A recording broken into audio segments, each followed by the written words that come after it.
Everybody, कैसे हैं आप लोग। आप सभी को हरितालिका व्रत की बहुत बहुत शुभकामनाएं। और हरितालिका व्रत कल है और इसे फुलहरा तीज भी कहा जाता है। इसको फुलहरा तीज इसलिए कहा जाता है कि जो शंकर पार्वती जी को जहाँ पर स्थापित करते हैं तो वहाँ पर इस तरह से फूलों से सजाया जाता है। तो ये जो फूलों से सजाया जाता है इसको फुलहरा कहते हैं।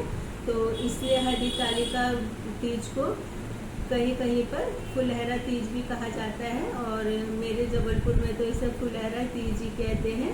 और ये तो मैंने बहुत छोटा सा मंडप बनाया है, लेकिन बहुत बड़ा बड़ा मंडप बनाते हैं, तो ये मैंने इसलिए एक छोटा सा मंडप तैयार किया है। तो हरितालिका व्रत शुक्ल पक्ष की तृतीया को है और हरितालिका व्रत को पूरे विधि विधान से रखा जाता है। और यदि कोई महिला बीमार है या फिर वह इस व्रत को नहीं रख सकती है तो कोई बात नहीं, वह शिव जी और पार्वती जी को जल दे दे। और इस व्रत की कहानी इस प्रकार से है कि माता पार्वती ने शिव जी को पाने के लिए बहुत तपस्या की थी और नारद मुनि संदेश लेकर के आए थे उनके पिता के पास कि पार्वती जी का विष्णु जी से विवाह कर दिया जाए। तो पार्वती जी घर छोड़ करके चली गई थी और गुफाओं में अपनी सखियों के साथ रही और कई वर्षों तक तपस्या करती रही। और मान्यता है कि तीज के दिन ही शिव जी ने उन्हें दर्शन दिया था और तीज के दिन शिव जी से ही उनका विवाह हुआ था।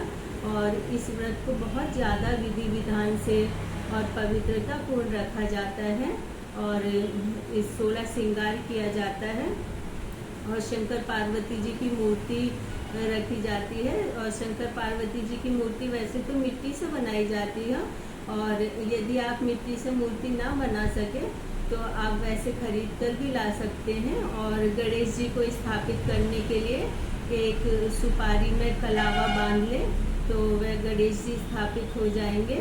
और कलश में भी धागा जरूर ही बांधना चाहिए, क्योंकि यदि आप कलश को बिना कलावे के रखेंगे तो वह अपूर्ण रहेगा।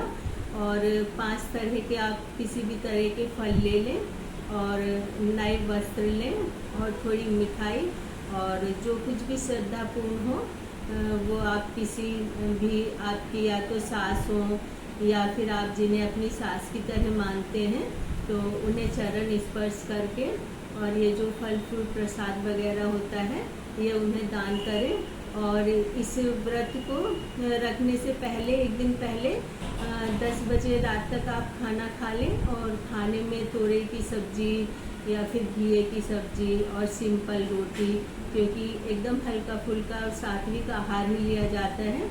और फिर दूसरे दिन से व्रत शुरू हो जाता है और ये व्रत पूरे दिन चलता है। फिर रात में पार्वती जी और शंकर जी की कथा सुनी जाती है और कथा सुनने के बाद सारी रात ही कीर्तन होता है, क्योंकि कहते हैं कि व्रत में सोना नहीं चाहिए। यदि आप सो जाएंगे तो आपने जो व्रत रखा है आपके व्रत का फल आपको पूरा नहीं मिल पाएगा।